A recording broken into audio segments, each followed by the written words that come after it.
Angga. Okay, got it. Give me some opportunities to say with you about preparing Indonesian student for connecting work. Before that, actually, I have to introduce it in front of you as well. My full name, actually, I have a unique name from Thailand, Thai name. We call it Thai name, but I have discussed it with Mr. Angga. So uh, what is that? Introduce my name with Thai name or Indonesian name. But my Thai name is Chai Sai Kamawet.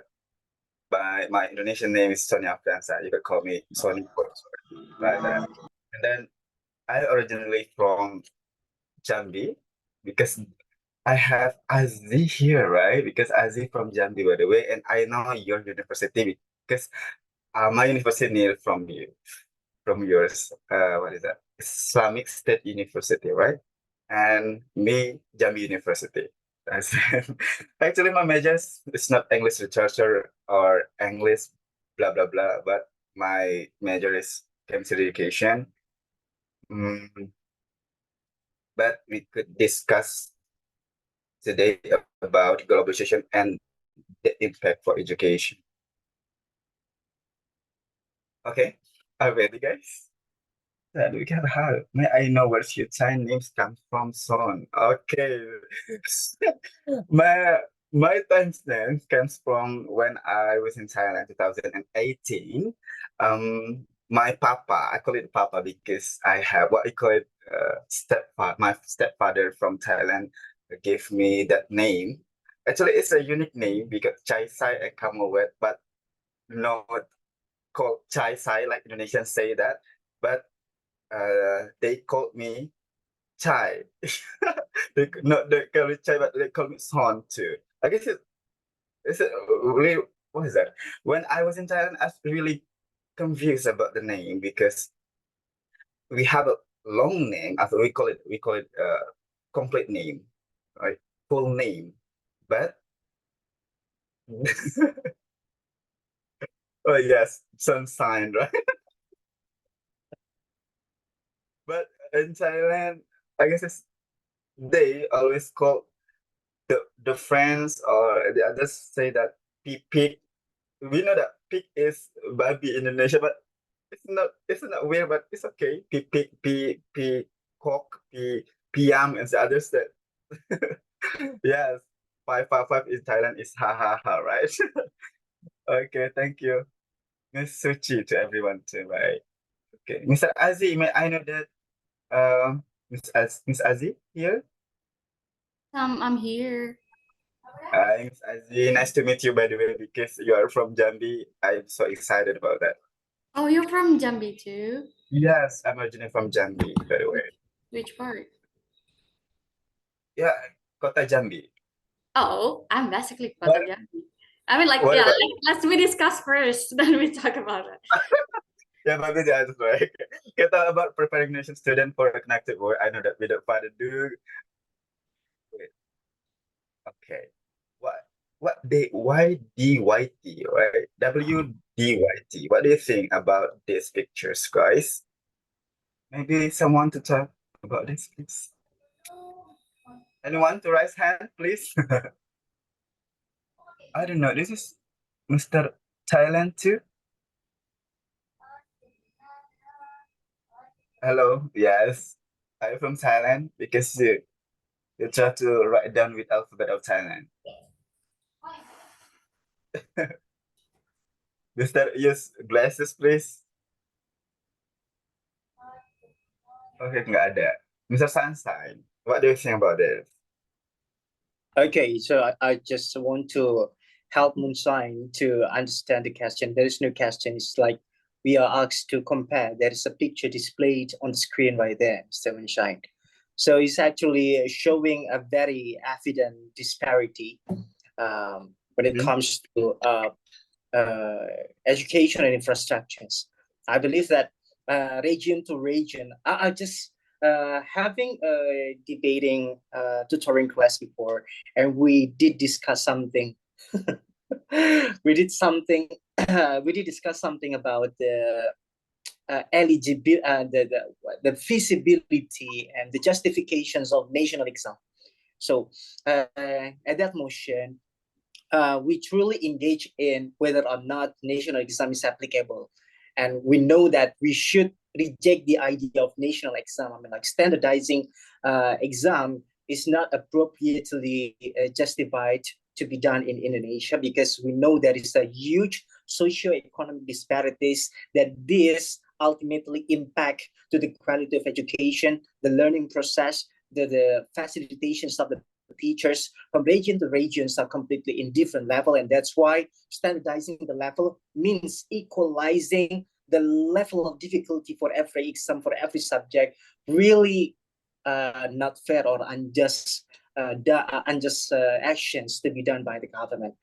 Okay, so yeah, I think we have a huge task to put a deeper concerns on how the facilitations or like education infrastructures in, especially in the east part of Indonesia, still need have a huge concern from the governments in the center. I think that's my comment, Mr. Sonny. Thank you. Okay, thank you. You asked me on comment section, right? What the question? The question is, what do you think about these teachers? It's not a question, guys. Just what is that one section for you? And I ask Miss Risma first. Maybe Miss Risma has another perspective, by the way. Miss Risma, comes to you, please. Oh, okay. Thank you for the question. So, in I'm my sorry, I couldn't opinion, hear you. okay, am I audible? Yes, but it's so small, I guess. Let's see. Okay, in my Yes. opinion, Okay. these two pictures, the right one, it explain. First is, it is the interaction and the facilities, and also it is in inequality. So for the example, I was become a volunteer teacher in Tasikmalaya. In Tasikmalaya, it is in rural area. So actually, they have. So actually, in the maybe in the right picture, they actually have their facilitation. They have facilitations, but they not delivered it into the rural area, the rural area by the local government. So I think it is important to controlling the local government of the education facilitation. It is. Thank you. Okay, thank you, Miss Risma. I do agree about those of your perspective here, guys, because we know in East Indonesia, we know about the lack of facilities and recorded prosperity of the teachers as well. All right, before this one, we have to see about the problematica of in Indonesia education.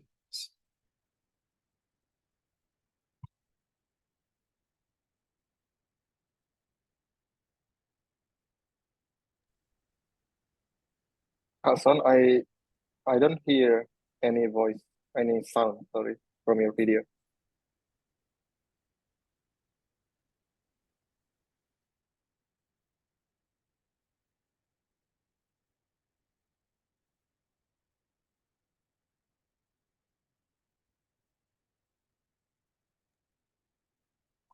Kak Sony,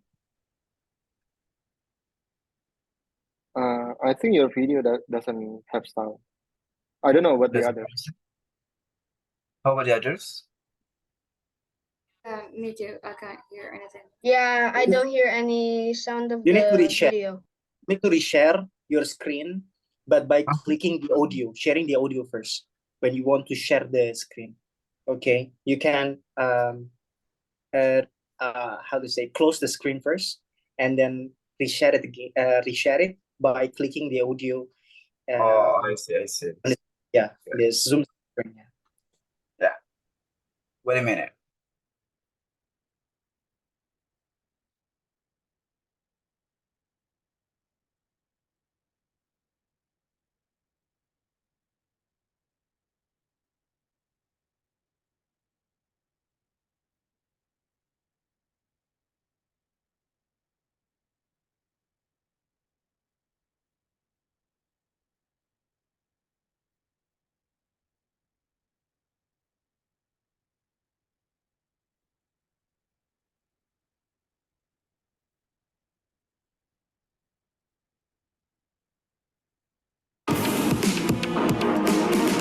Yep, that's audible now. Wajib masuk di sekolah 8 jam.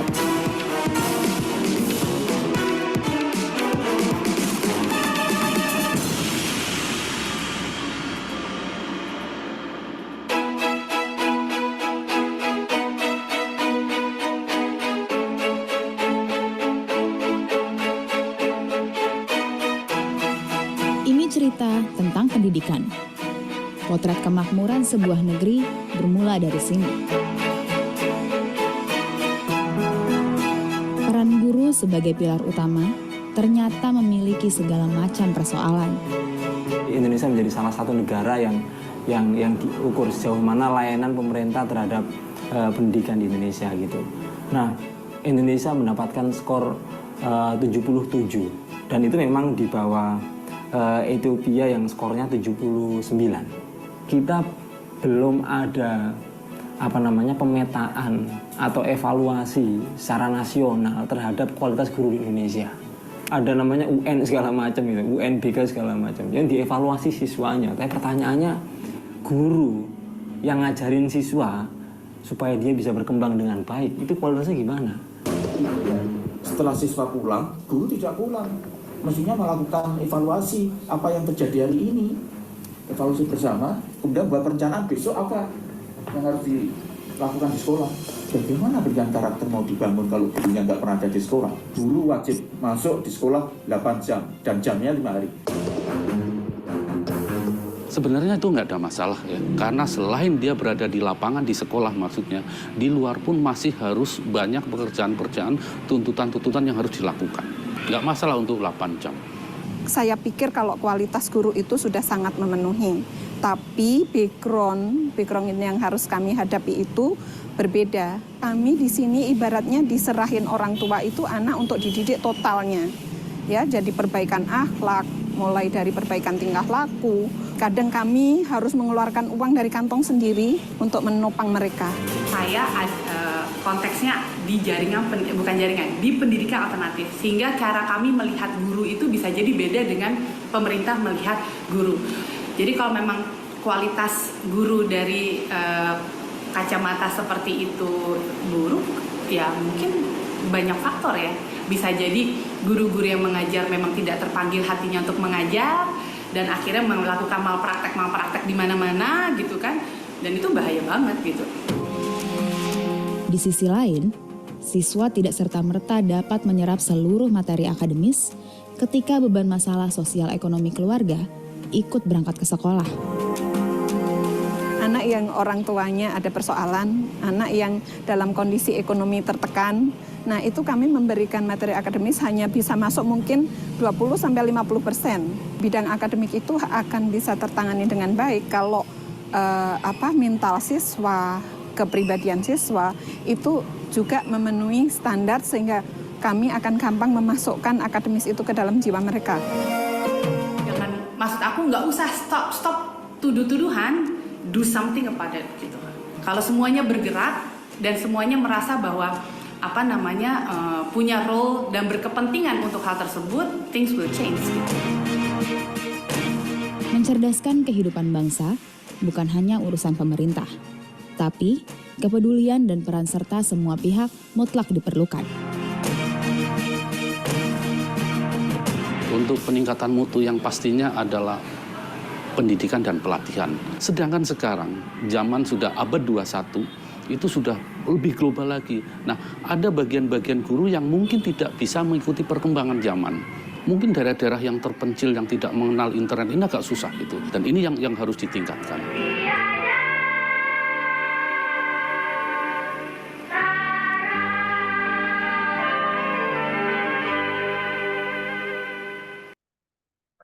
Thank you.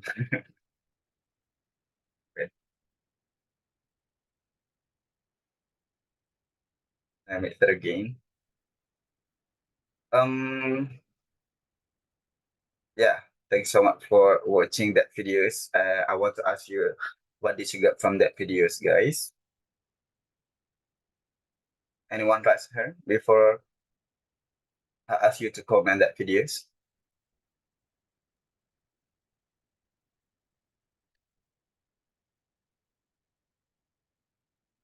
Anyone? May I, sir? Yes, thank you, Miss. Okay, thank you very much, Mr. Sony, for giving me time to give my perspective about your video. Based on the video that I have watched, this is a kind of what is that, the problem, yeah, for every teachers in Indonesia, where they have to, what is that, focus on their students, yeah, not only um, after their data is over, but they have to focus on their capability, based on their attitude, based on their performance and the ability of the students. But sometimes for the teachers, they have some problems, yeah, especially they when they have to face many problems like education in Indonesia, yeah, because the teachers not only has a, what is that, has a duty to teach their student, but they have to, what is that, prepare, yeah, before they have to teach. There are some regulation they have to follow. For example, they have to prepare like a lesson plan before they teach their students. They have to know what is that, the standard. They have to know a kinds of curriculum that they have to teach, because every time, yeah, not every time, yeah, like we know that in Indonesia, the curriculum always changing, yeah, in Indonesia. That's all for my side. Thank you. Okay, thank you, Miss Hani. Yeah, yeah, we are the same boat because I know that it's really complicated when we talk about the administration for being teacher in Indonesia, because we had to prepare the lesson plan that you said before, and Yeah, for to do yeah, and then yeah, what, yeah. what we call it, bring up the level. Uh-huh. It's a civil servant for bring the level to what's that call it, all of the papers for the lesson plan for the curricula 2013 and blah blah blah blah blah blah until so we call it make a thesis like that. Yeah, and then Yeah, yeah. the lack of the quality of the teachers, as you mentioned before, the biggest problem in Indonesia, especially and for changing the curriculum 2013 curriculum, the blah blah and change again like now in independent curriculum and blah blah. It is so complicated. That's about the curriculum. That's Yeah. so fantastic. Thank you, Miss. Yeah, you're welcome. And what about the Thailand boy here? Because your right hand. Yeah, Anyone? so the thing is, in Indonesia, they don't appreciate the teachers like so much. So the first of all, the lack of the lack of quality in the how they teach, how they sometimes how they treat the students, and then they don't get paid that much, and not to mention that some of the students' needs are on the teacher, so they got paid less, and they need to buy some supplies for the children's. So it's pretty hard for a teacher, and also the effort of being a teacher is really high, because maybe some of the kids are bad and whatever, like other stuff. So it's actually Yes. pretty sad to be a teacher in Indonesia. That's all for me. Yeah. Yeah. When I said to Miss Henning before, because like this, for being teacher in Indonesia, it's really hard. And even though so many train like we call it PPG or what is that? Trained by the teacher because educational minister try to give them, but it's not fixed actually because so many homework for the teachers in Indonesia, how to give the best the best attitude learning for student because there's the what is that? The teacher tried to make our student, especially Indonesian student, the best in the future like that. Okay, thank you, Mr. Sunshine V2. Okay, you said your name again and again. All right. Okay, thank you so much, guys. And it's list accountant for tonight. I divide by 6. We try to explain, discuss about historical context and current trends, technological integration in education, curriculum development for global competence, and language and cross-cultural skills, international collaboration and partnership, and the last is policy and leadership in globalized education. For the first one, yeah, historical context and current trends. We know that since what we call it, Dutch era, because we colonized by the Dutch, right? And then historical context based on that, or if you want to talk about based on Sukarno Hatta start in independent days is depend on you. And don't forget that because we have 4 point of view. The first one is about overview of globalization, impact on globally. And the second one is past influences of globalization on Indonesian education. And of course, that is proposing strategy to prepare students for global success. And then the third one is about current global educational trend right now. Maybe you could try to combine with digital technology or AI or blah, blah, blah, blah. And the last is comparative analysis. If you have read or if you have studied about this, try to compare Finland in Indonesia and blah, blah, blah, like that. Okay, are you ready? I hope that you're ready. Okay, this is the question. What are the primary challenges and opportunities that globalization presents to Indonesia's education system? And how can this be addressed to prepare Indonesian students for global success? Anyone to give your opinion? Anyone give? Sorry. Okay, last hand. Okay. If Miss Aziz. Well, I'm trying my best. Yeah, but honestly, I'm not from education background, as you know. So as a minors, like we have to concern about the education, right? But here, uh, I see from my eyes as someone who's not from education's background. You know what I mean, like education or something. But here I'm as a student who, of course, concerned about these issues. What are the primary challenges and opportunities that globalization presents to nations? I think especially their facility. I mean, like um, how they get,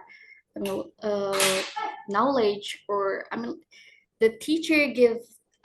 You can compare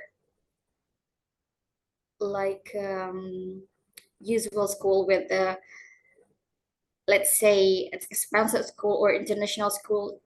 They have different facilities, right?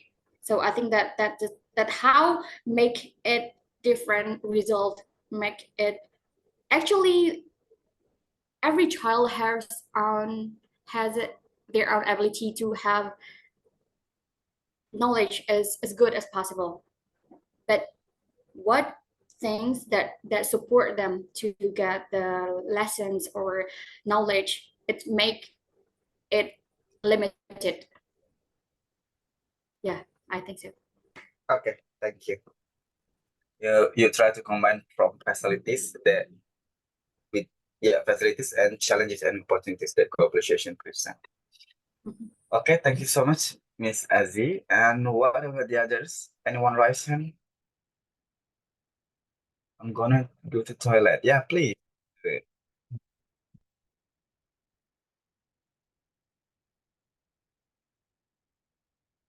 All right, Miss Suchi. Hello, Miss Suchi. SUCI. Sunshine. Suchi. Mr. San, should I call you, or Mr. Chai? Just call Mr. Son. For But internet. I think Mr. Moonshine has raised his hand, so you should give the Yeah, stage first. okay. Maybe Mr. Moonshine after you. After Mr. Oh, okay. Moonshine and Sunshine. Okay. Maybe later Mr. Moonshine can add from global's perspective. So, interesting. Education. So actually, I want to spend my time here because the title is very interesting about the globalization and education. Okay, where in my opinion and in my perspective and then in my experience, Indonesia's education problem is still in the grassroots is very like when you show the video before about the problem in Indonesia and so on, it just from my perspective, it's still in the top level problem.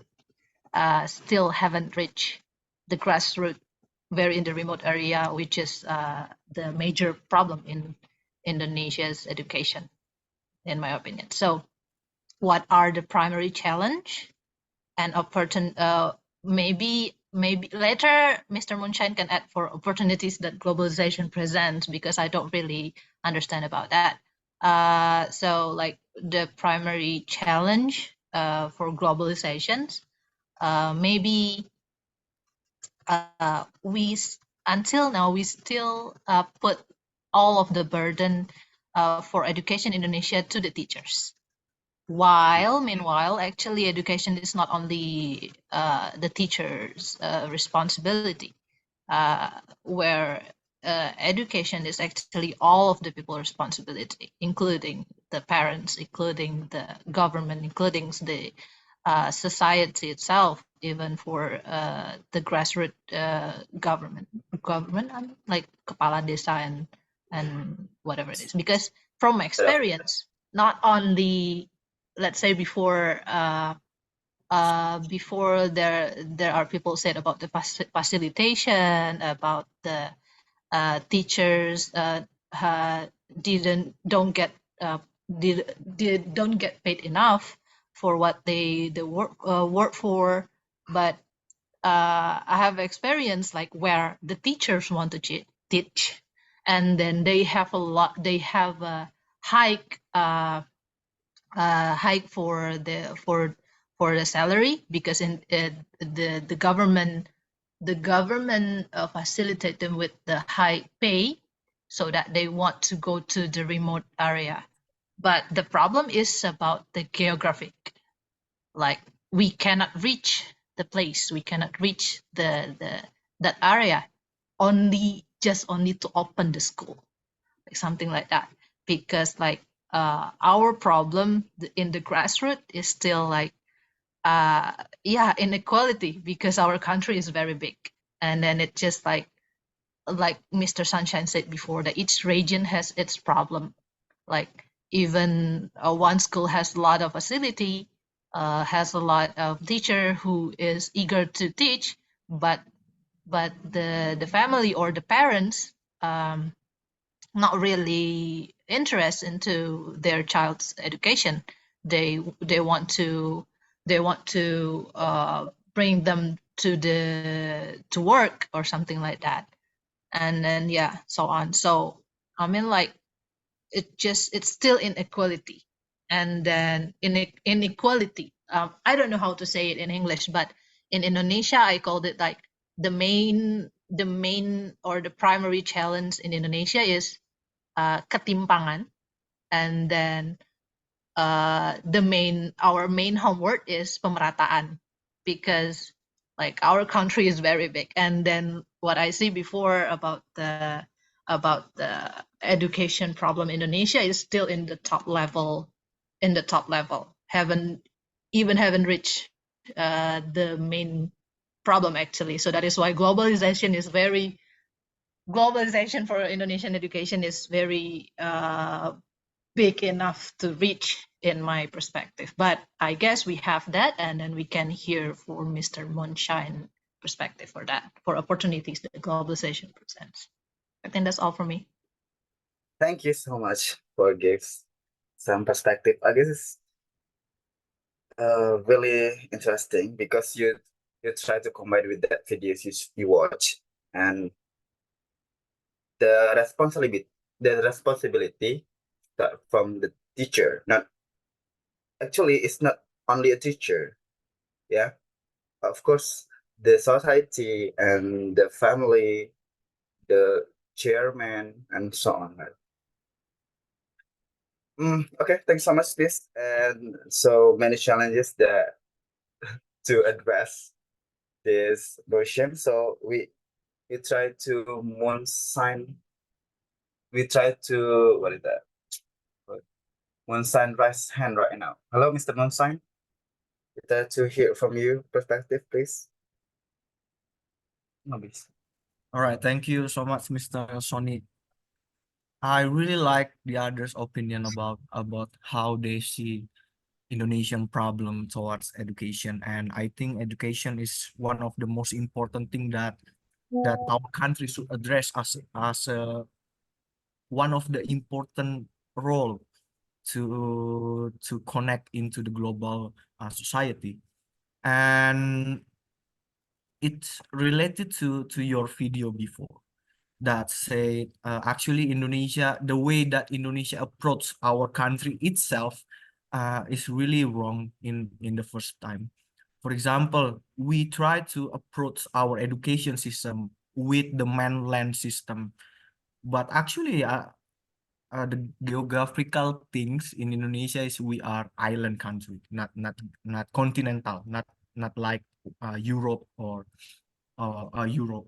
But the way that we teach and give or make the curriculum is based on continental, the way that continental country thinking and go so on.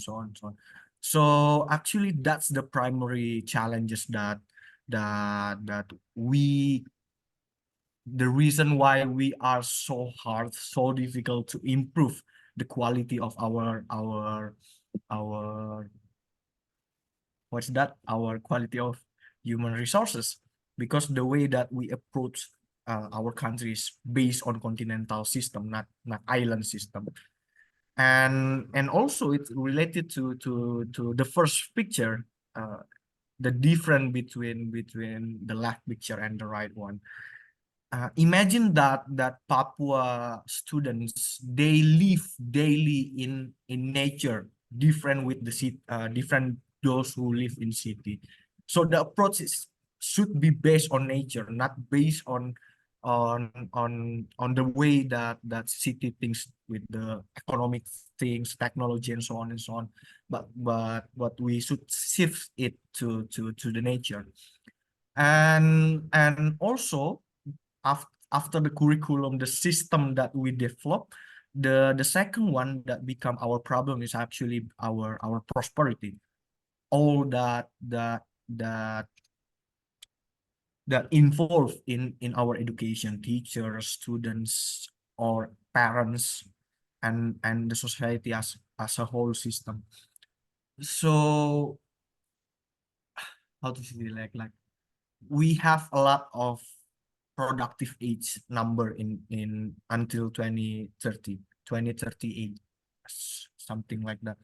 And we cannot connect between our education and industry, because we think that become what's that, undergraduated bachelor is to connect us to the industry, but different. So in developed country, you have vocational education that connect you with industry, different with bachelor. Bachelor is to analyze, to develop your analyze, critical thinking, logical, and so on, and coherence, structure of thinking, logic, and something like that. So it's different. But in Indonesia, we see bachelor as a worker. So that's also a problem to connect the system, to connect the education, the university, and also the industry. But we have a lot of opportunities in the future. For example, like we have a lot of, what's that, nickel, and so on and so on. So I just want to see, it's not I promote someone or a politician, but this one is a good policy that we should have implemented in the future. So in the weapon industry for our defense, the Minister of Defense, he doesn't want to produce the product outside the country, but the scientists or the what is that, the industry, the weapon industry from abroad should come here with the blueprint. So our people will learn the blueprint, and we can produce our own weapon on, or yeah, so on, the vehicle tactical things, or the jet fighter, and so on and so on. So if we want to make the policy to bring a lot the knowledge, the technology to our country, yeah, after maybe Bea Cukai become more clever after this, so maybe we can develop more opportunities in the future. I think that's it. Thank you so much, Mr. Ronnie. Thank you so much, Mr. Moonshine. I guess it's younger brother from Mr. Sunshine. I'm Yeah. confused. Moonshine and Sunshine. How can Yeah, Sunshine is the I leader of change Shine my- Dynasty. Well, just my name's Galaxy Sun. Galaxy Sun. Okay, thank you, sir. Yeah. I assume that we don't have a fixed curriculum based on the needs for the student whole of Indonesia. And the second one is we have a lot of opportunity, especially if Bea Cukai still like it like that. Thank you so much, sir, for give the perspective. And we move to the next question. Wait, yeah. The next question is about how has globalization historically influenced Indonesia's education system, and in what ways do current global educational trends to continue to shape its development? Yeah. Sorry, Yeah. Kak Son, your slide is not moving. It's still in the first question. What It's about still this? in the. What about the others? How about this? Yeah, still the same slide. Oh, really? Is that this? Wait. This one? The first question? Still not moving, still the same. Okay, this is the second question. No. You might stop sharing first and then reshare the screen Yes. again.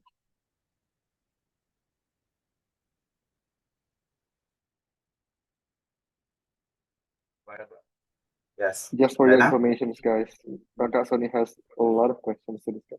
Yeah. Go ahead, Kak Son. Yeah. Right. Good. Yep. It's Still. it's a different slide now. All right. How has globalization historically influenced Indonesia's education system? And in what ways do current global educational trends continue to shape its development? Okay. Anyone to give you opportunity to speak about this motion? Miss Nuna. Oh, Nuna from Korea. Hello, Miss Nuna. Hello, Mr. Sony. Yeah, are you from Korea? Of course not. So actually, I haven't proceed the what but I haven't understand the question very well. So can someone else to answer the question? Okay, never mind. Okay, Sunshine Pichu, the little brother from Sunshine, please. Okay. Sunshine Pichu.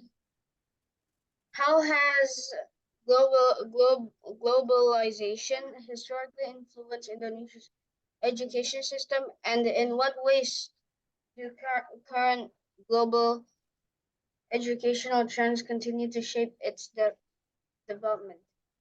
So, because of globalization, the first thing that comes in my mind is back in the day, when my parents are when they're like around elementary or maybe around elementary, people used to, when you're bad, and the teachers used to use this as a tool. But nowadays there's no more like, I don't know, like abusing or something. I don't know. Like nowadays, when teachers are teaching the children's, they would, I don't know, they're just much nicer, because I've been to a school where the teachers, maybe they learned the how to teach with the old school way. So I don't know, they're just kind of hard on the kids, so it's pretty hard. So the globalization uh does change the how nowadays in Indonesia the educational, it's just much friendlier. That's all from me. Yes. You talked about your parents in elementary school. When they were in elementary school, they use back, I guess, and they use books. But right now, maybe you and the others still use laptops or ebook. Not bring the, what is that? We call it paper books like that. Okay, Miss Nuna, raise hand. Yes, Miss Nuna. Okay, Nuna, so are you there? finally I know the question. As a teacher, I am teaching currently. I'm teaching in a public elementary school in Samarinda. I guess there's a lot of the different from what it used to be and how it is now. Like, historically, we, when I was young, I because I wasn't a teacher back then. Before we enter the school, there's some requirement that we have to do. For example, you have to do the test.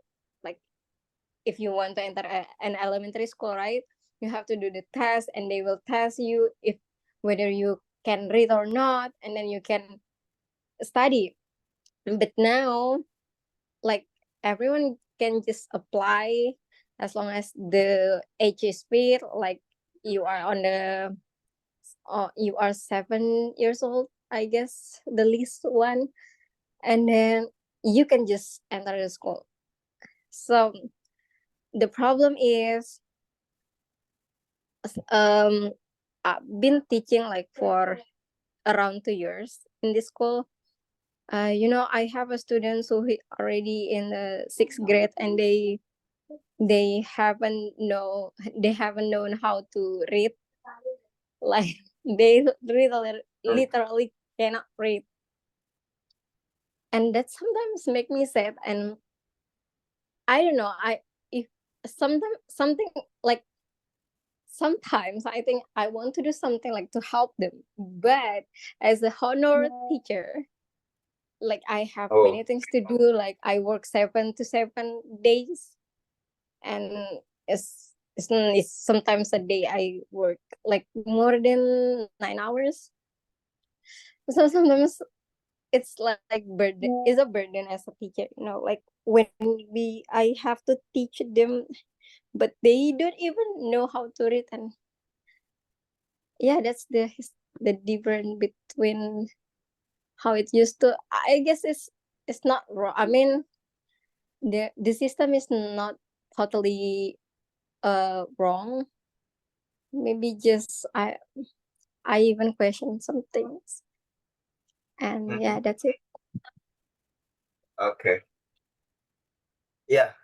Right now in independent curriculum as well has project other than project tasks for the student. Um, because of that, if that student doesn't have knowledge about writing something and blah blah blah when you mentioned before, it's really hard for them. And yes, globalization not only improve but lacking something. Okay, what about in what ways do current global education trends continue to save it? Might be Mr. Sanson, do you have any idea about that? So we're still in this Sanson? question, right? Is it Yes, about like? Mhm. Okay. I think the globalization means that um, I, I tend to see this from a perspective of industrial revolution. So as it may change, and how, for example, in the case of AI integrations in terms of technological advancements, I believe that this also strongly influence the way education is distributed and developed.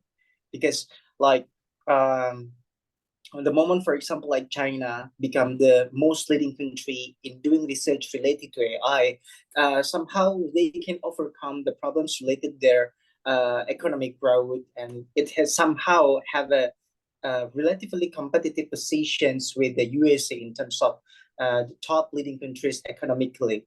So we see back then, last decade, is really hard for China to somehow bring significant impact in financing, yeah, globally. But now, due to its overwhelming how to say transition to more technological and scientific base in terms of educations, they can technically and technologically equip their citizens to be more averse with technological advancements. So I can see that the trends related to industries have a very strong connections with how we should empower or switch the educational model, educational system that we have in our country. But still, the problems, I do agree with some reasons that become the principal drawbacks of why our education doesn't go upward, but rather it's like becoming, how to say, it's like going down the hills. So I can say that the problem probably like how to say, the lack of transparency and accountability. I think there are strong political forces, political motives behind every educational policies. Policies making is not strategically hit the actual challenges that have been encountered by education. So I can say, I think the pinpointing of Nadiem Makarim as the Minister of Education is somewhat correct. But the problem is related to this regime, how strong force in political in every decisions made is always behind a political issues, and that's why rather than bring more how to say um, decision policies making that actually can counter any educational problems, it always like um, it always set for the benefits of those in political parties.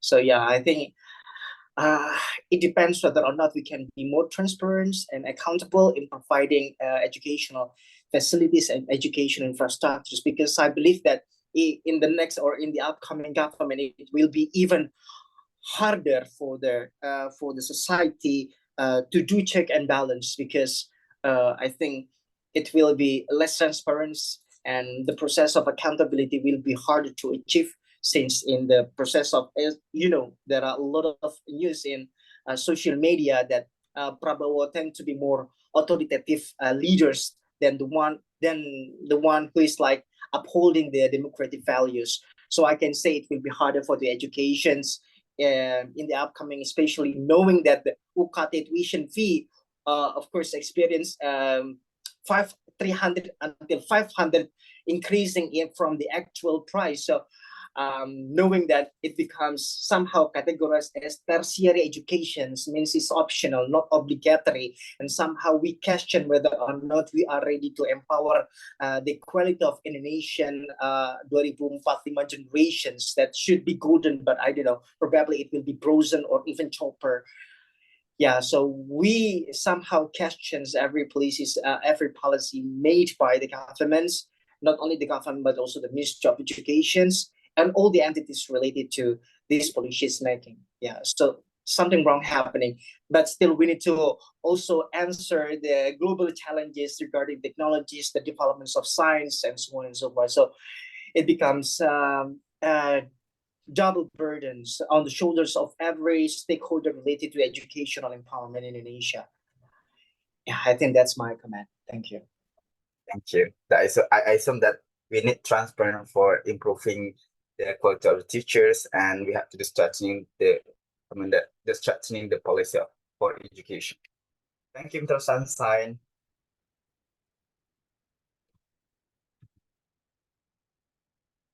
Okay. For the second one, guys, we tried to discuss about this technological integration in education, because we in Indonesia right now, what your perspective about this, and benefit of technical integration, challenges and strategies for effective integration. Okay, without further ado, for the first one is about this. What is the current stage of technology integration in Indonesia education, and how does it compare to global standard? Okay, we have new participant here, Mr. Prapti or Miss Prapti, I don't know. Mr. Prapti? Yeah, Miss Prapti, I'm sorry. Miss Prapti, up to you to give your opinion about this. Okay, thank you. Hold on, I will do the first. What is the mistake of the budget? Yeah. Okay. Okay, thank you. For me, I Mrs. think I think in Indonesia now education is has increased, not decreased, I think. Even though not when we compare with another country, Indonesia still left behind for some issues, but for some cases, but not all of the cases in Indonesian education is left behind by the other countries. Why? Because now it's digital era. So for student, not only for actually talking about education, we not focus on not only for student but for everyone education. Even though for me, I'm getting older, it is not stop, not quit to learn to learn to or to get more education.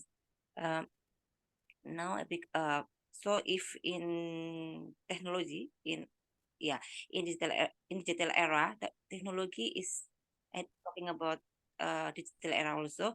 So now why the education in Indonesia is increased, because in digital era we get easier to improve our knowledge in everything, in education field, everything, not in languages, is everything we can easier to get more, to improve our knowledge or our education fields.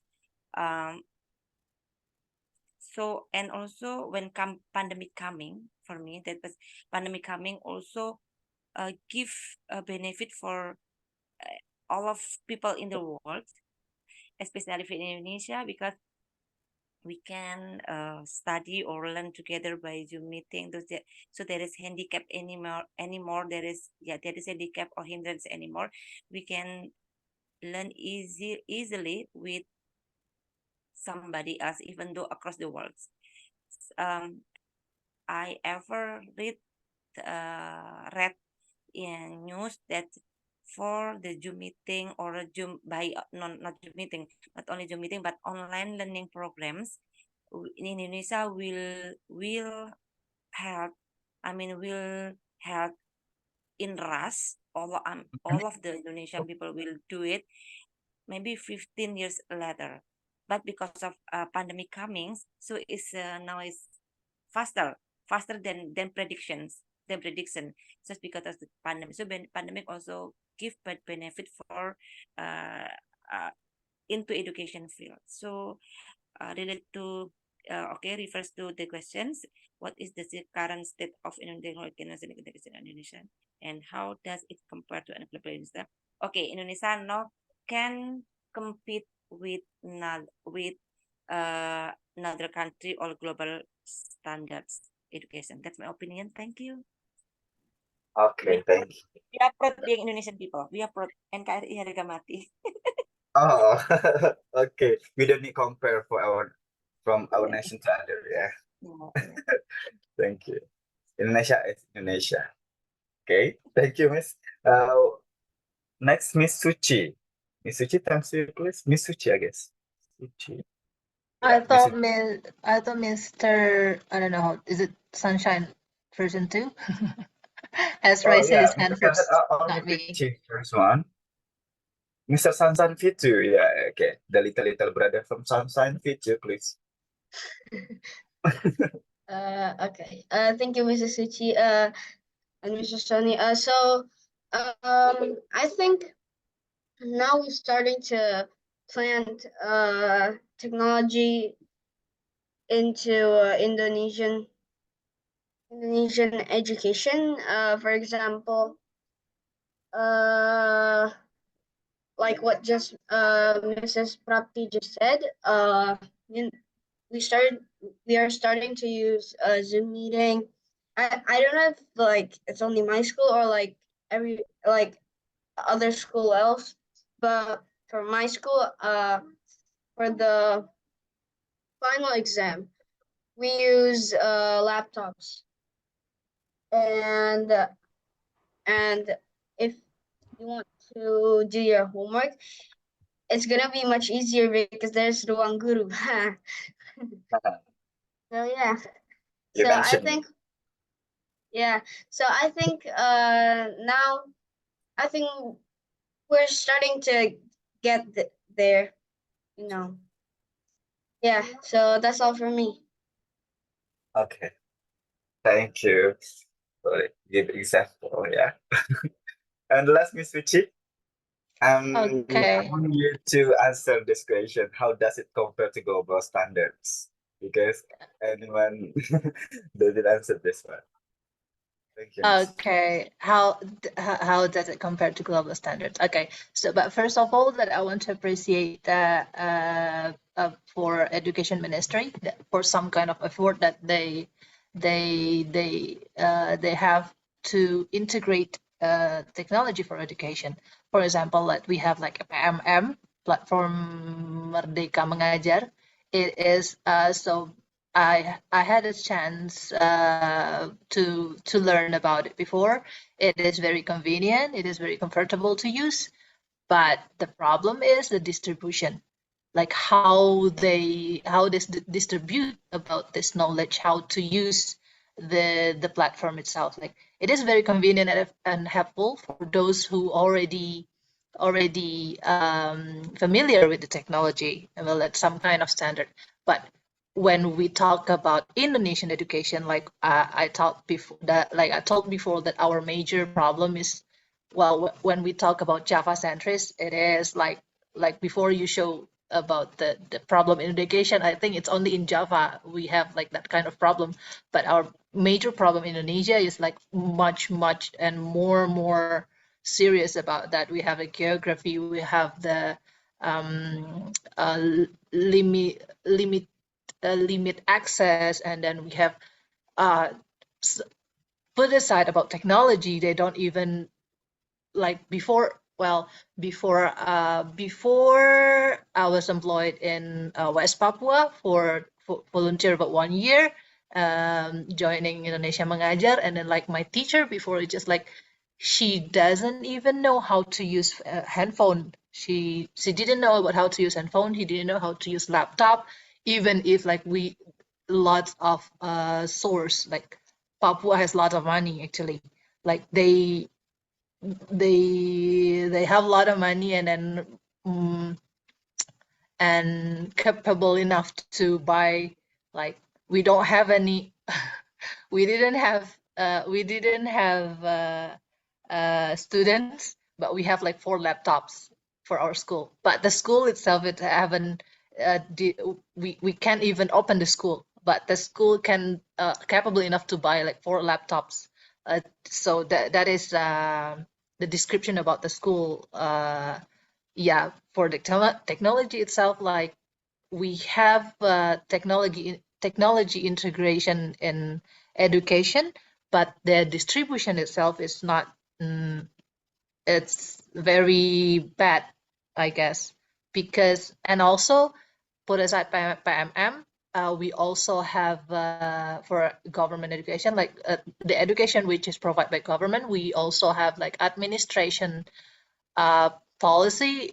We have computer-based national assessment, ANBK. If there is a teacher there are a teacher maybe you are familiar with it. Like, and then I was amused, like how we conduct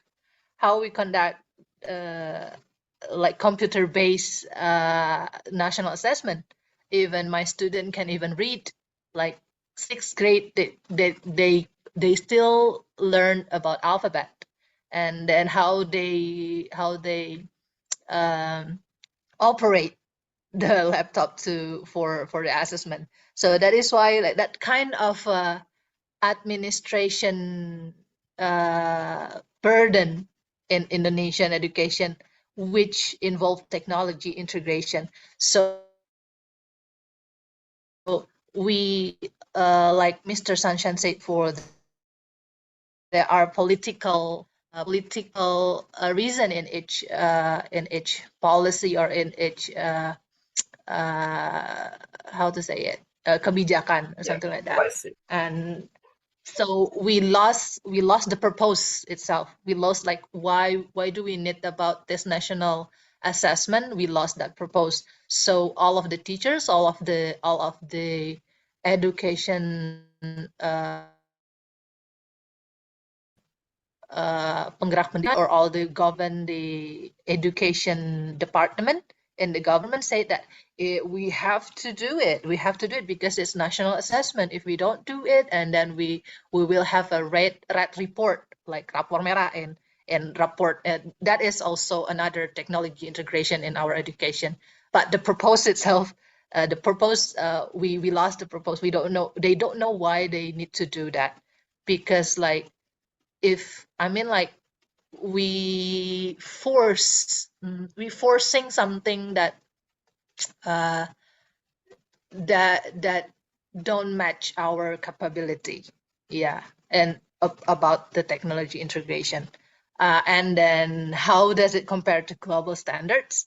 Unfortunately, I also cannot answer this question because like global standard, like in Indonesia, in national standard, like each region has its challenge, and then what happened in the grassroots is like it's unbelievable.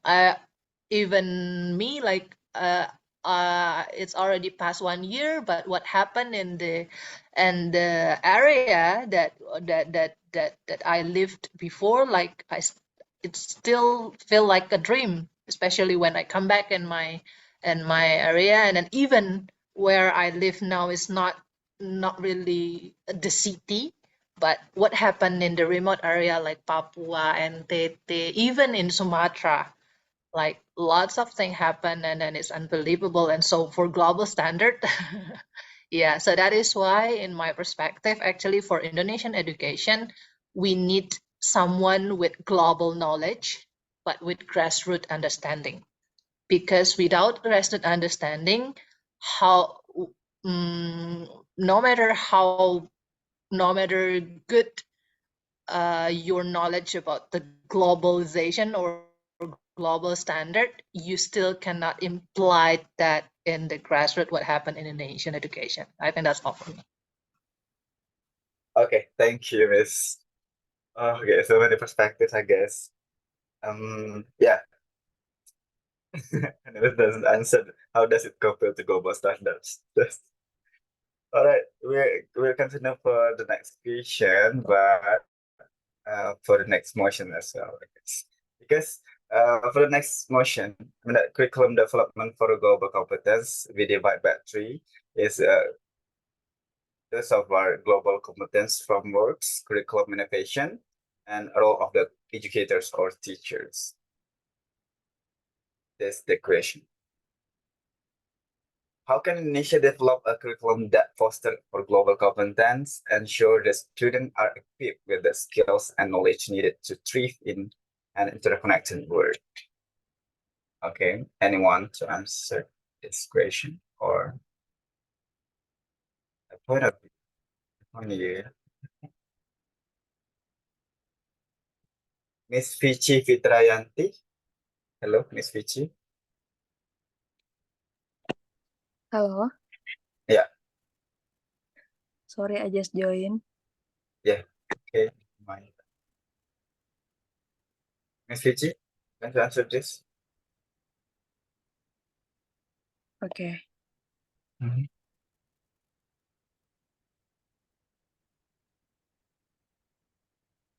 Yeah. I That's think, simple. in my opinion, like the teacher training the efforts are being the made to train the teacher in digital skills and the use of educational technology. Although this is ongoing process and varies widely across region. Yeah. Then, And also maybe for the ebook and digital resources, schools are increasingly using the ebook and other digital learning resources to complement the traditional textbooks.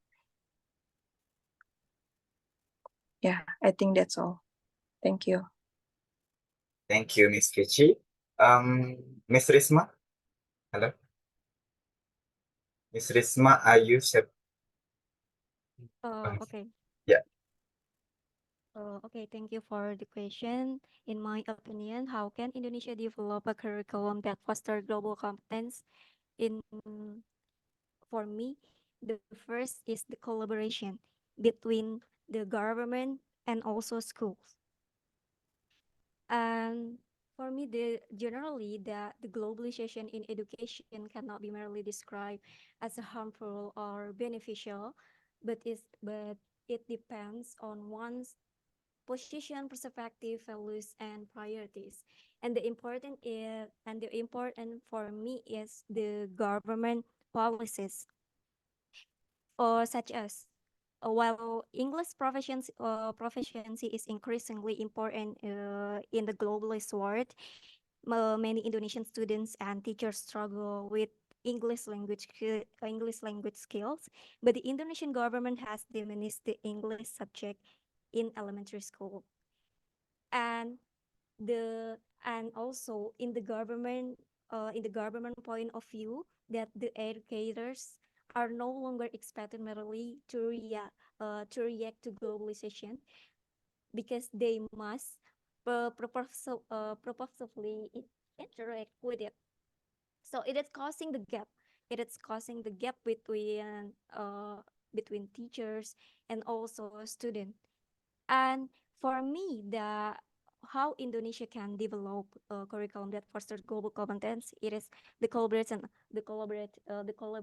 So in the politic, we call that ABGM. It is a academically, business, government, and also masyarakat, and also society. So we have to aware that not only teacher playing a big role in education to foster the global competence, but also we all have that responsibility to develop the curriculum that foster global competence. So that my opinion. Thank you. Okay, thank you so much, Miss Res. Risma, sorry, Miss Risma. Yeah, I assume that we need collaboration to foster global competence and make sure that our students know about their knowledge needed. Thank you. Okay, next question. Nah, and for motions, language and cross-cultural skill, we divide by two, benefit all multilingualism because Indonesia has many languages, and then cross-cultural competence and strategies for improvement. Cross-culture, maybe try to give the best opinion for exchange student and so on. All right, the question is, what are the benefits of promoting multilingualism and cross-cultural competence in Indonesia education? And how do this skill prepare students for success in a globalized world? Okay, start to Miss Risky or Miss Risky? Is it me? Oh yeah, Risky. Yeah, I'm sorry. Thank you so much, Mr. Sony, for a chance. Everyone, my name is Rizky Nopriam. I'm from Aceh, and maybe I want to answer the question. So I think the benefit that might be happen or we have achieved by promoting the multilingualism and cross-cultural competence is related to collaboration. I think the important thing in order to prepare the student for success in a globalized world is about the collaboration. So the collaboration means not only in the local or national context, but it is about international collaboration. By prepare the student to have multilingualism and cross-cultural competence could create more students that might be prepared to collaborate with more different students from across the world. I think it might help a lot in this interconnected world where many kind of issue from political, legal, or even economic, everything relate to each other. When we have many students that have competency in order to creating a collaboration with others countries representative, I think it might create a lot of a lot of development, especially for our country. Because if we're talking about the issues that we have a lot of as developed country, we have a lot of things that we need to finish. And I think with this kind of competence, it really might be helpful for students in order for that globalized world. So I think that's why I think it's so benefit if this kind of competency could be creating into our curriculum, especially for students after they graduate, they might be a prepared student for our globalized world. I think that's my opinion, sir. Okay, thank you so much, Mr. Risky. And yeah, we need to promote the political leader for cultural competence also as well. Okay, anyone to give your opinion after Miss Risky? Miss Lily. Hello, Miss Lily. Hi. Yeah. Me. Okay. Okay, so what are the benefits of promoting multilingualism? When it comes to these slides, I just realized that I want to share this to you guys, that as an Indonesian, we're born with bilingualism. If you guys relate or not, because we're born not with English Indonesian not with Indonesian language only, but we're born with local language, which means that most of Indonesian children are bilingual. We have local language and then already have national language, which is Indonesian, then maybe in this context, globalized world means international language, which is English, Chinese, Japanese, and so on. So in this term, I would like to emphasize, which I do agree with the previous speaker said, but also I want to emphasize to you that do you know that there is a extracurricular in rural area talking about promoting local language within the elementary school. If you guys notice that, so the demand of learning language in rural area is more, I would say, more complicated, because if it is talking about the urban, the students in the city only talking about learning English, Germany, and so on, while the students in the rural areas are talking about learning extracurricular, which is local language. And it's not talking about our mother tongue only, but it's also promoting our character as our tribe. So promoting multilingualism here is not only talking about understanding or promoting Indonesia towards English, to the global issues, but also showing our character based on the local language that we preserve from the school. And also cross-cultural competence here, I'm not talking, I do agree with talking about global competence, but then coming to Indonesian, within the Indonesian, we have a lots of tribe, local, and background, which somehow people feel like it's so traditional and not cool. While if you guys can see, the more you understand about your background, then the more unique you can be. So then I just want to give it to the floor. How do you think about learning local language, as it's already starting in the rural areas, while it's not so seriously taken as our curriculum for national. So it's only several regency doing that. And in city, I don't think they do the same thing. Okay. Okay. All right. I catch the point that not only promoting multilingualism to and cross cultures, not like English, but as well, what is it? The attitude for the like language, or we call it mother tongue. Thank you so much. Okay. Right. Changes. It is the same question. Now we discuss about international collaboration and partnership. Yeah. Don't forget to mention the strategy for enhancing international collaboration and what's the challenges and barriers for that. The question is, yeah, how can Indonesia leverage international collaboration and partnerships to enhance its education system and better prepare students for a globalized world? Okay. Minute. Miss Lily, Mr. Gandri, Narandi. It's Japanese. Yes, Yeah. yes. Yeah. Am Do I you please? audible? Yes. Let me think of the question, because I don't Yeah. I don't have any idea what I was talking about.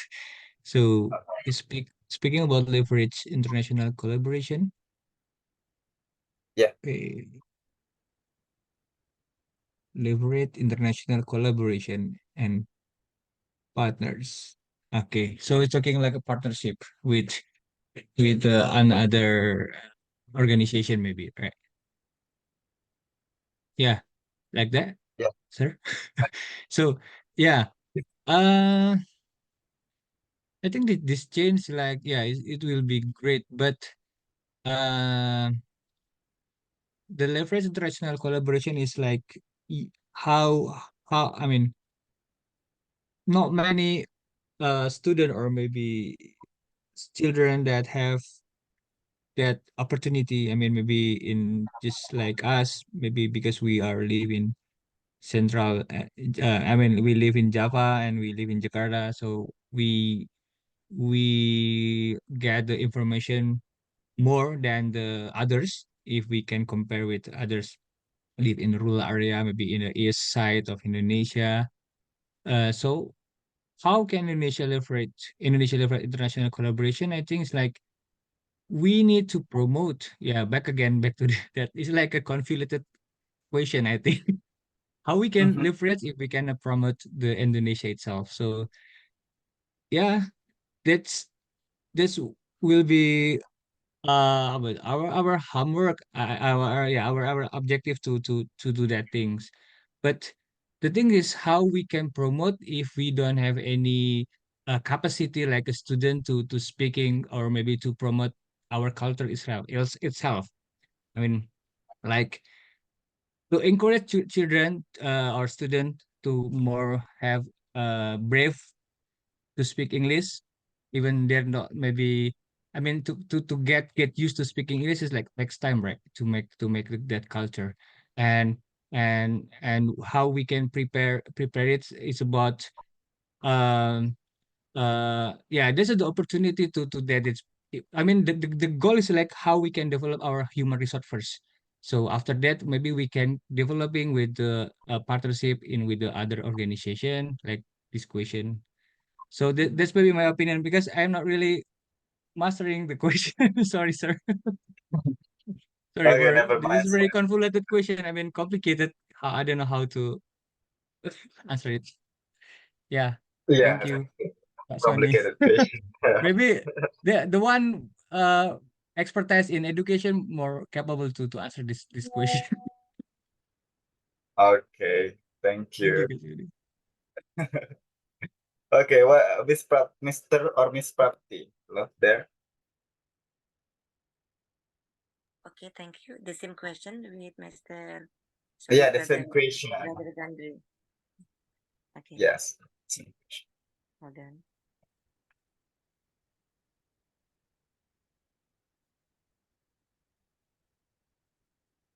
And better prepare student for progress. Okay, I'm agree with brother Gandhi that if you want to compete with in a global yeah, in a global world, so we have to prepare for the first. We have to prepare for the languages.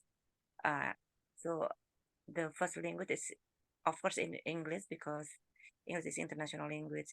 How how how we can compete with the others? How we can learn from the others if we cannot speak? We if we cannot make communication with people across the world. So we can imagine that we can if we cannot speak English, and then of course we will get many problem or many handicap to yeah to transfer our opinion, our notion or our idea to to people in the world. So that's why the first model for student or for us if we want to compete with the other people from the other country, that's we have to learn about the language. And better if we learn about not only English, but if we want to, for example, if we think that German, maybe German is a better for continue our study to German. So better for us to learn about Germany, Japan. So better for us to learn about Japan. So for me, yeah, the models, the first model, the important models if you want to compete with the other is studying languages. I think that's my opinion. Thank you. Okay. The first important is study languages. Oh, Anyone? but how can Indonesia leverage? Yeah, how can Indonesia leverage Yeah. international collaboration? Oh, okay. Wow, there is yeah, there is many benefit if we will leverage if we can collaborate with another from another country, from Mhm. another country, of course. Because the circumstance or the situation, or sorry, the circumstance or the atmosphere when we work or when we study in abroad and then we apply it in Indonesia, of course the difference. So we will be more confidence when we come from, I mean, go to abroad and then come back to Indonesia.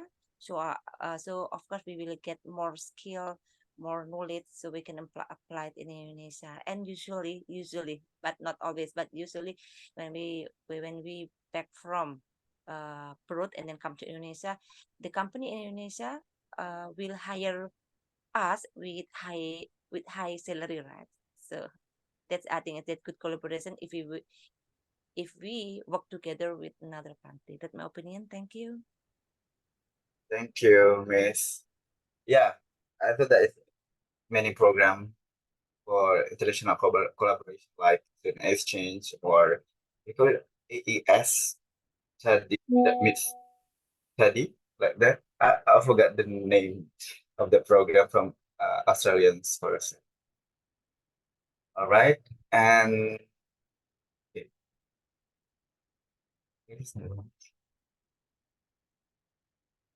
For the next motion is about educational technology. Here, we call it effective policy. So make sure that you tell based on the three sections here: leadership in globalized education, and policy innovation, and role of the government institution. Because Mr. Sansan has mentioned before this. Okay, the question is this: what qualities and practices define effective leadership in adapting Indonesia's education system to the demands of globalization, and how can this be cultivated among educational leaders? Because Mr. Sansan has mentioned this one in the third or fourth question before. Mr. Sansan want to answer this question.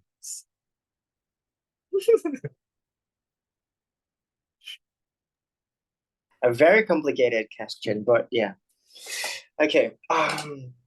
How to bring and evaluate the relevant definitions on the effective leadership.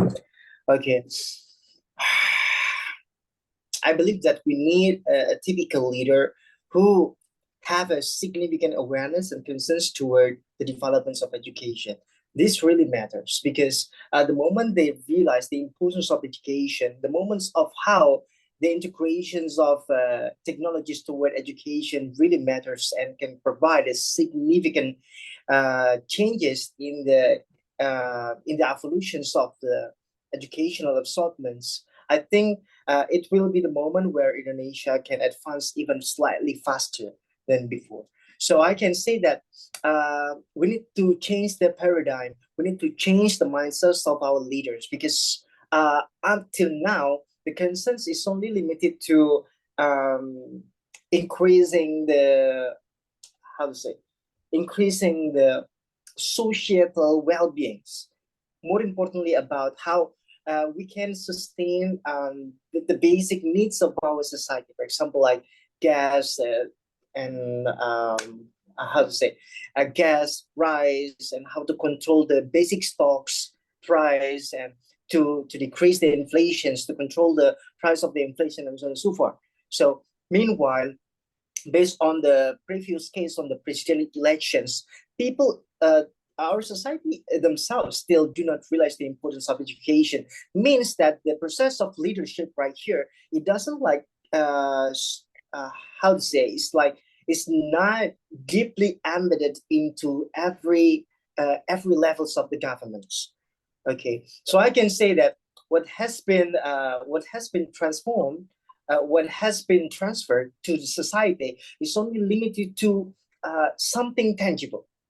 Okay, so it's like properties. So it's like the basic necessities, food, shelters, clothes, but not something intangible. For example, like insight, knowledge, technology, science that can actually uplift the societal welfare even way more advanced than before.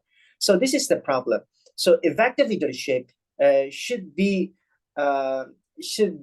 something that become the most priorities for our leaders.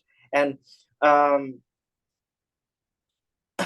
yeah, I mean, like, for example, the moment these leaders have groundbreaking initiatives when it comes to technological advancement, transfer of technologies, making a very engaging and collaborating bilateral cooperations with other countries, especially in education.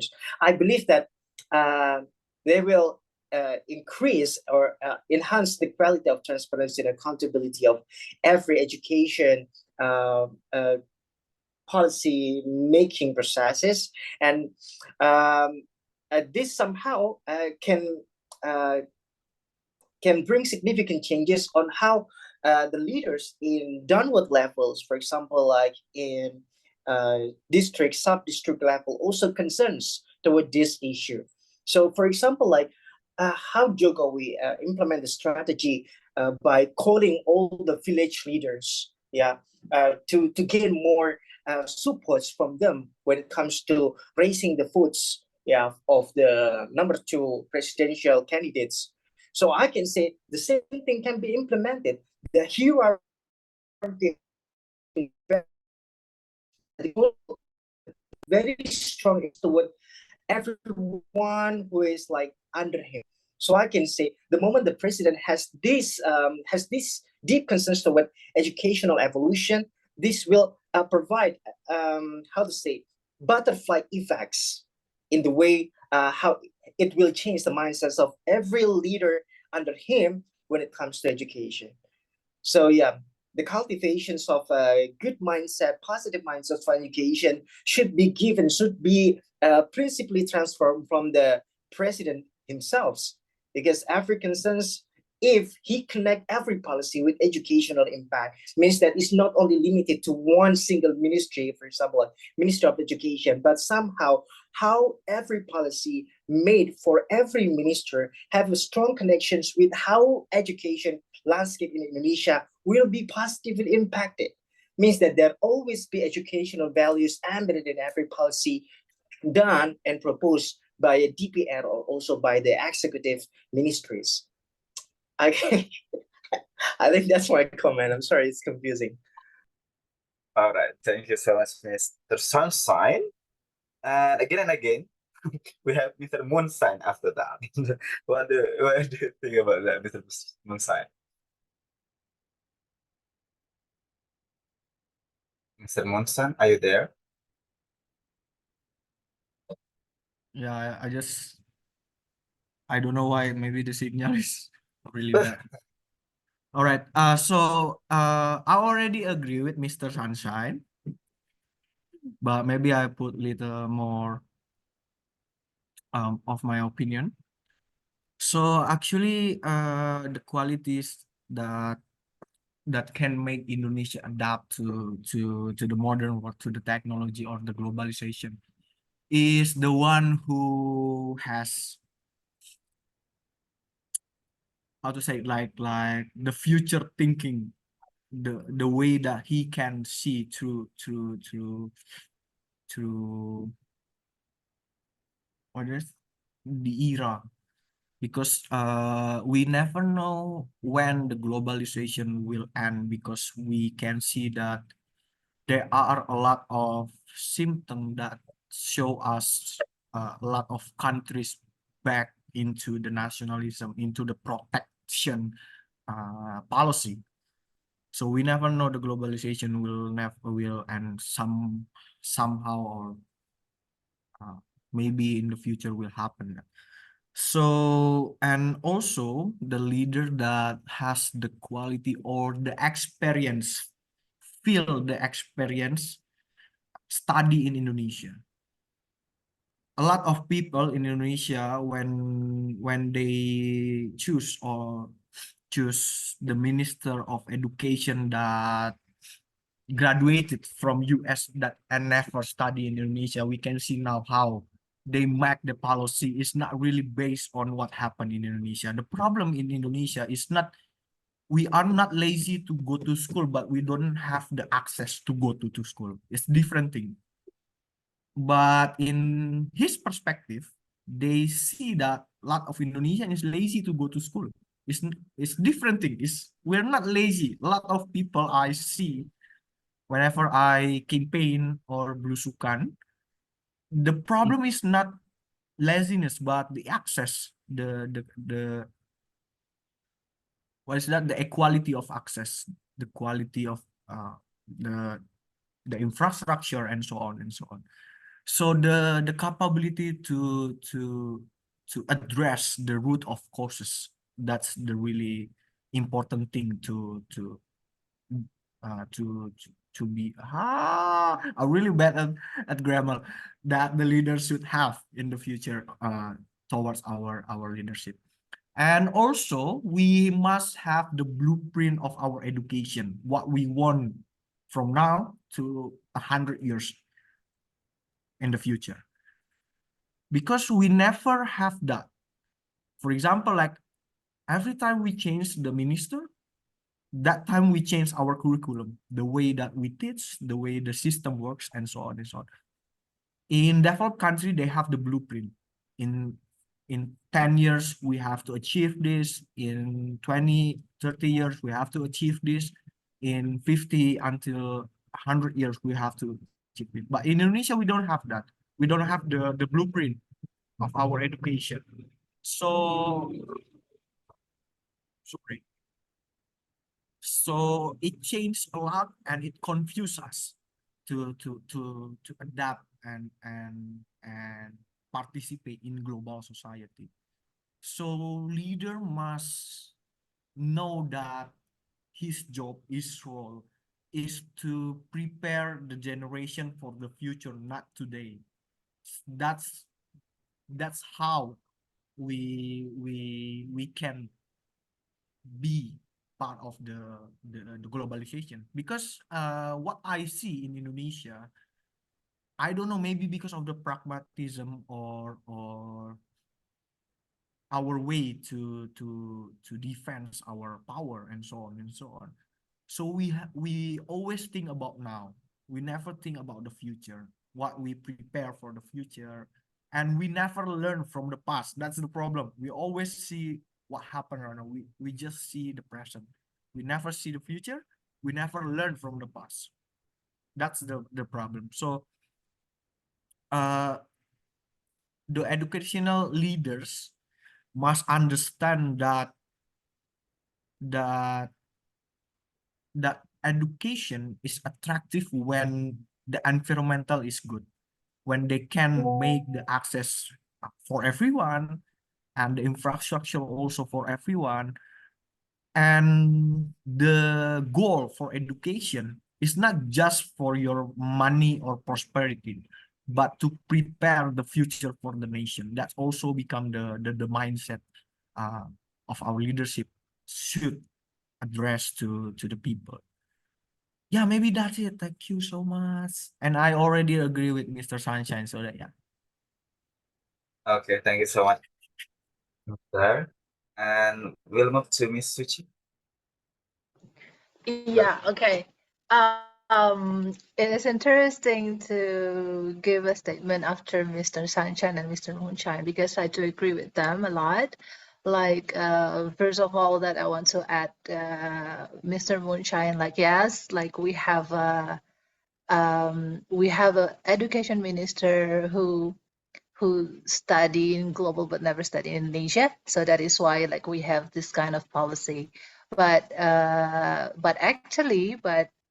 what I want to add is actually that is why that the problem itself that I said before, that actually we have we walk to a better education actually, even if for the technology integration, if our policy and then all the platform that we have, and then the all the thing the education ministry work on.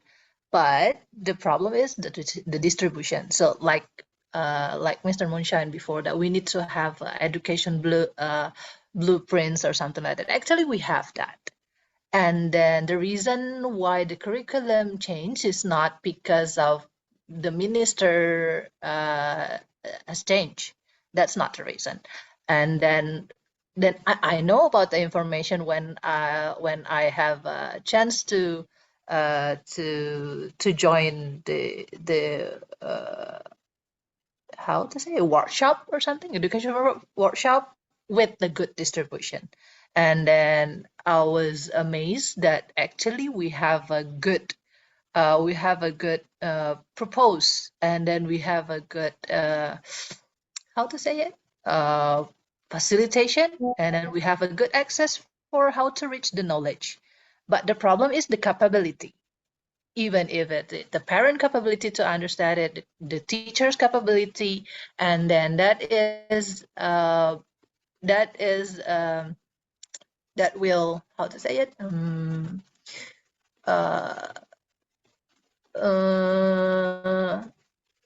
terpengaruh, which is influenced by their access. Yes, about the transportation access, communication access, and so on.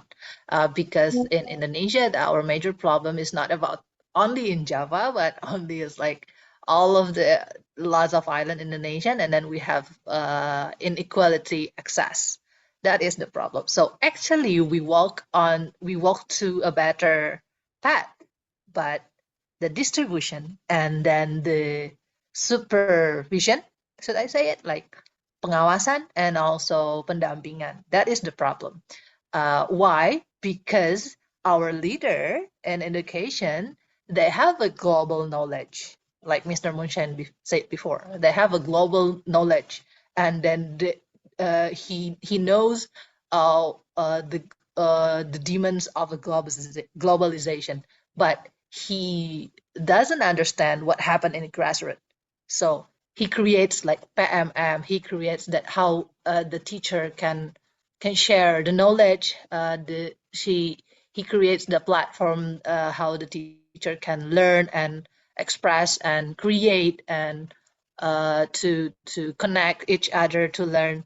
But he doesn't know how many teachers can access that, how many teachers can access with their capability, how many teachers that have access to reach that kind of platform, that kind of facility that they work on.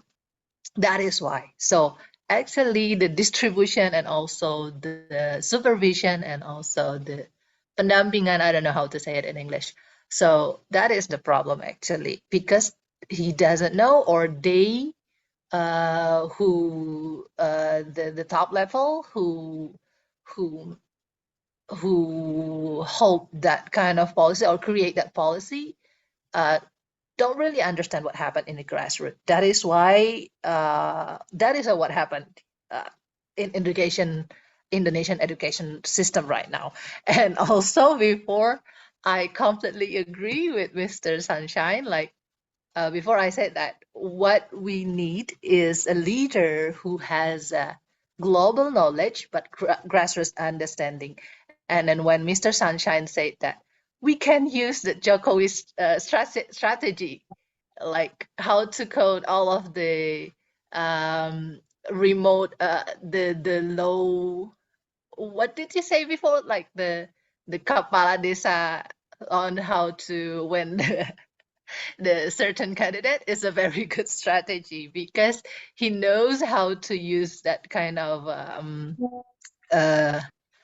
pemegang kekuasaan in the grassroots, and then we can use that kind of systematic strategy in our education.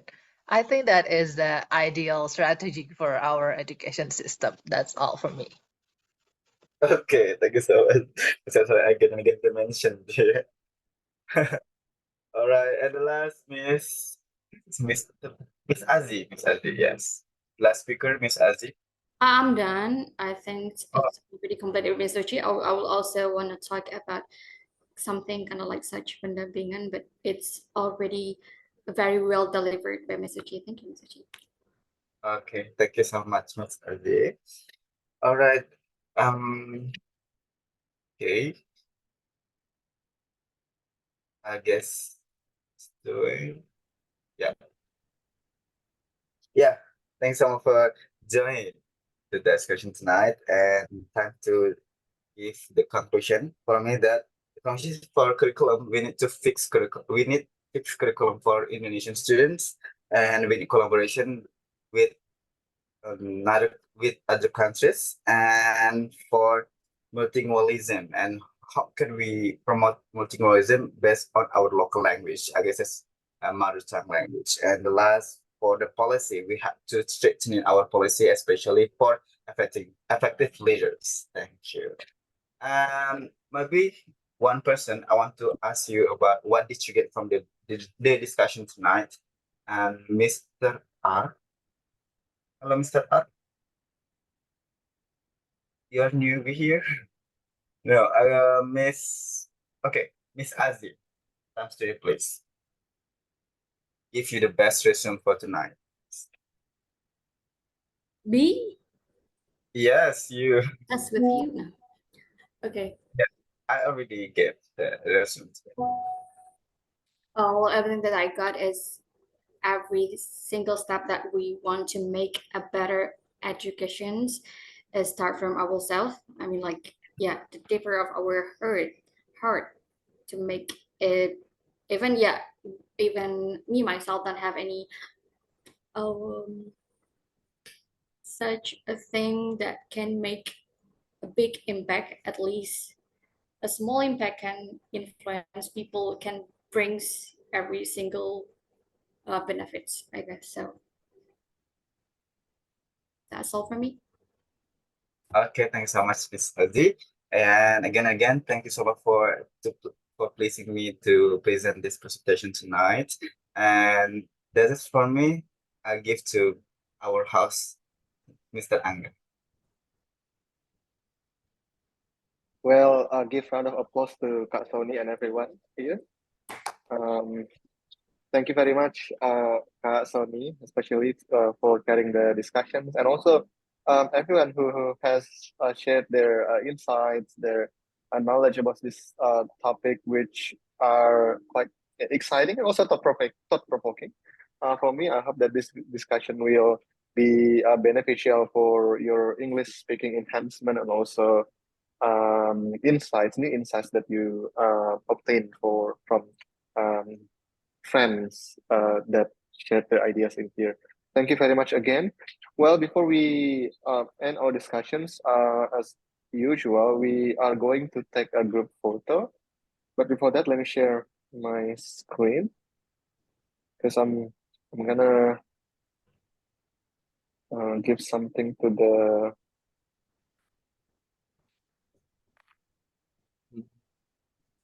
Can you guys see the screen?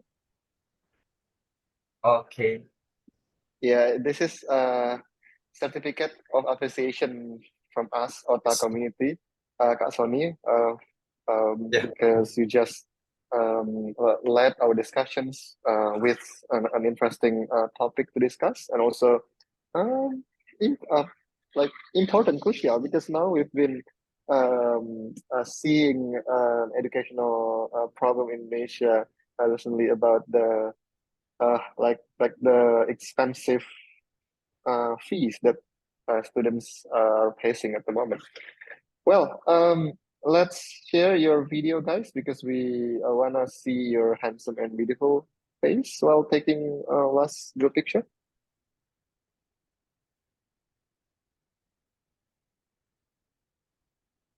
All right, let me hold on. How can we?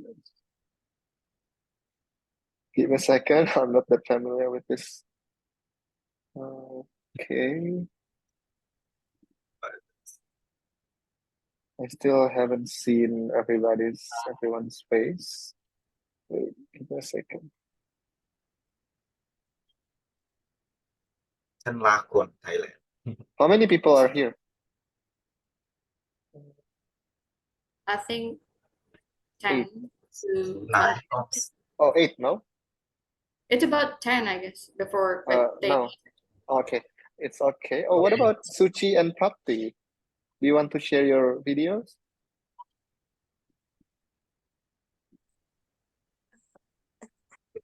I'm sorry, maybe